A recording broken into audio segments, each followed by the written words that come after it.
Whoa, I caught it. Hi guys, so I'm going to do a first impression video on the Belletto Studio Airbrush makeup system. And I have never used airbrush makeup before, but I've always heard about it. So I've been curious as to what the big deal is about it, and is it really worth the money compared to traditional, liquid foundation or typical foundation people use. I am going to try it out for the first time. Let's hope that it doesn't turn out too bad. I've done my fair share of research on it. Typically before I buy things, I like to look up, the reviews for it, the different tips on how to use it, what things not to do. So I have a general idea of what I should do, but still, let's see how this works. Take a look inside the Belletto Studio box.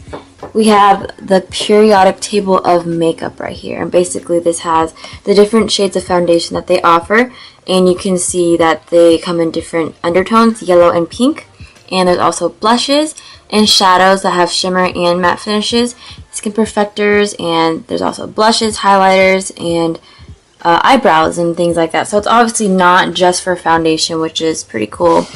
And this is the system, and it has these different modes, which I'll show you later, and an airbrush gun, and then the little thing to put it in on the side of the system. The HD airbrush makeup system comes with 2 boxes full of foundations and blushes and skin perfectors. So that's what it looks like. So there's 12 bottles in total. These are the 2 skin perfector bottles. These are the 2 blushes, and I haven't shaken these up so you can kind of see the different layers of colors. So when you mix, it'll look more like that, and that one looks like that. So these are all the foundation bottles, and if you can tell, kind of near the top is a lighter color because these are water-based foundations, which make it different than regular liquid foundations. Because of the thickness, it's much more watery, and so it's made for the airbrush system. So you don't want to be using regular foundation in your airbrush system because it won't work out the same, because there is much different consistency. So I have shaken all these bottles up, so I'll show you each color. Here we have Sweet Honey, Desert Rose, Sahara Sand, and Bisque. And the next 4 are Porcelain, Creme de la, Latte, and Brulee. So as you can see, all of these colors kind of are similar, but the good thing about having such a range of colors is that when you go through different seasons, or you get a tan, or you lose a tan, you can always just adjust the color of your foundation by mixing different colors together instead of having to buy a new set. Also, a good thing about this is that they're all very similar, so there's not going to be a certain bottle I favor over another, and certain bottles that won't be able to be used, because I can always just mix to create a color I like. And there's a range of lighter and darker, so you can see that's more of an orangey tone versus a more beigey tone, and then a more kind of pinky tone. So there's yellow undertones and pink undertones all in this range of colors. So this is the airbrush gun. This is what it looks like. And there's a little trigger here, and if you pull it farther back, obviously the air pressure that comes out is a lot more than if you were to lightly push it back. And you put drops of foundation or blush, whatever you're going to be using, inside this here. Needle point there, if you can see it right in the middle there, which is what the product comes out of. So that's why I was saying earlier you can't use like normal liquid foundation because it's much too thick to be able to fit into there and mist your skin evenly. So once I've plugged this in, the red light turns on behind here, and so I'll go ahead and press the power button. Oh my gosh, it's pretty loud. High, low. Okay, so I'm going to try the airbrush system for the first time. I've never used any other system, so let's see how this works. Typically, when you do airbrush makeup, you want to make sure that your eye makeup is done and your concealer is on, because you don't want to mess with the airbrush afterwards, because it's a matte finish and you don't want to be messing around with it when you're rubbing your face with eyeshadow or anything like that. So I just have some eye makeup on, and I would typically have some concealer, but for the purpose of seeing if it really makes a difference with this system, I didn't put any concealer on because I wanted to see if it actually would cover my blemish as well, especially my under eye circles. They're pretty dark right now, so let's see how this goes. Let's try these 2. I'll be trying Latte and Sweet Honey because they look like good shades. Supposed to put in about 5 or 6 drops for foundation, so I'll put, let's say 2 of this because it's kind of dark. Sweet honey. 3, 4. It just, I don't know, I pay attention to smell. If something smells really bad, I don't like putting it on my skin. It doesn't really smell like anything. Oh, I can't smell anything. So I'm going to go ahead and put it on medium. There's a constant airflow coming out even when I'm not pulling on the trigger at all. So they say when you're trying to mix colors, you cover this part here and you kind of just let it bubble in there. Pull it back lightly and let it bubble. That way the colors mix. Oh my gosh, I'm so excited. This feels so good. Like just having the air on my face by itself feels so good. It's like cold air coming out. Oh, this is so cool. Okay.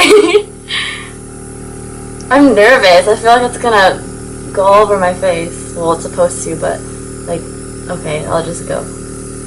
It feels so nice. Okay, so I put a little bit on my cheek. Let's see what it looks like up closer. Wow, it's like really cold. Oh, I think I'm putting too much on. Is it making a difference? Okay, I'll try underneath my eyes.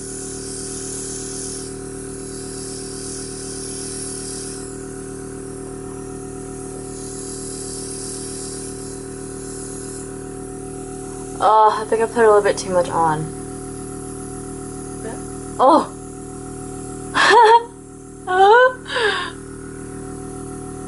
It feels like it's drying on my skin. Like there's nothing, like when I put liquid foundation on, if I wipe, I can still feel the moisture.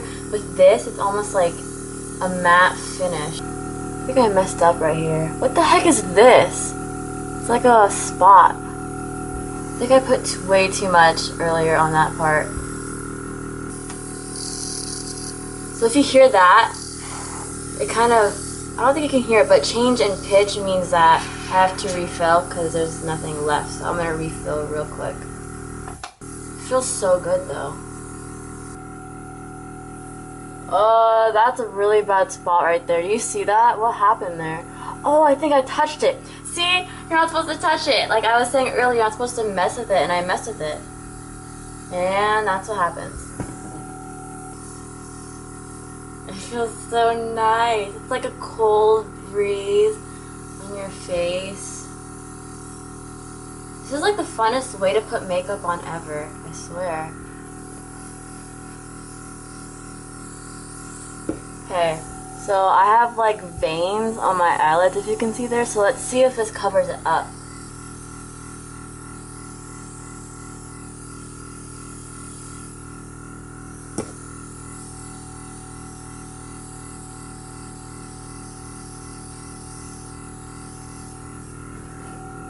They're gone. I did a pretty good job, actually. Like, you can't see the veins at all anymore. But the thing is, it's like, it looks like my skin. It doesn't even look like I put makeup on there.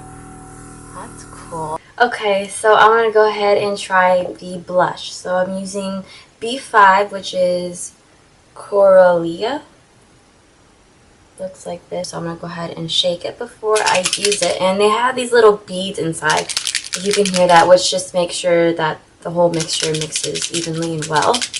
Typically, you're going to want to wash out your gun after you use it, but since I'm going to be using blush and I kind of want to, you know, mix it in with a little bit of foundation that's left over to just blend in my skin evenly, I will.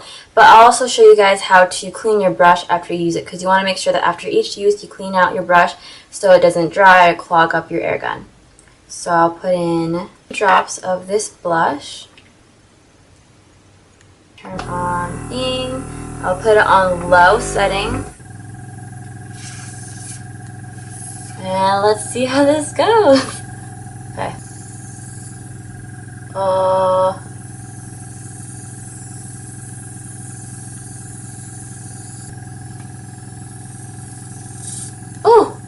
That came out.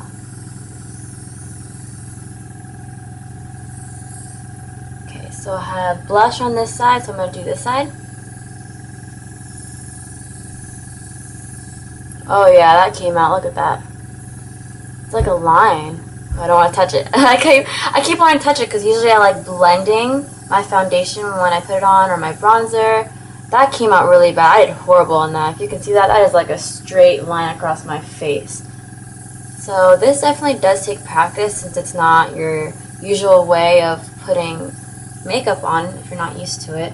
Oh dude, that side is pink.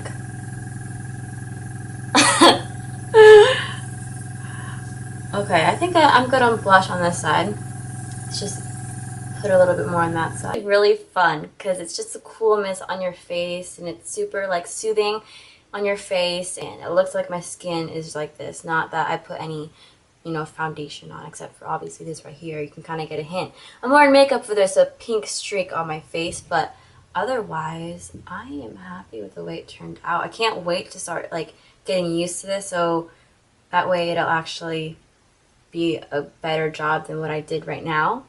But yeah, so it's been about an hour and a half since I applied the Airbrush foundation, and just kind of an update, I guess, some thoughts I have now that, you know, it's been a while since I've applied it. What I noticed is it's like the opposite of greasy. It's super like matte and not really powdery, because there's no powder involved at all, but it is very like dry. There's no moisture to it at all.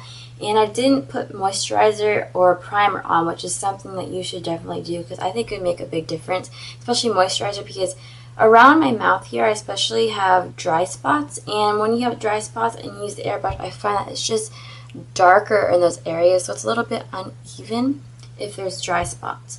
And also fine lines. If you have fine lines, they will definitely be a lot more noticeable using an airbrush. Like when I smile, I get these lines right here, and then when I have a straight face, you can still see those parentheses, so that's not good. So I think if I just put moisturizer on, it should be fine. Also, another thing I did while I was applying the foundation was I touched it. Right after I sprayed it, I had started rubbing it, and then there was that spot that was white from where I wiped my finger. Just right after you apply it, make sure you don't touch it, so that way it can dry and settle down, and then once that happens, it's not gonna smudge or not gonna, you know, wipe away like it did. So overall, I just use primer, moisturizer. Don't touch it right after you apply like I did. Like I said, practice, because the first time is always not going to be the best, you know. If you have any suggestions on a tutorial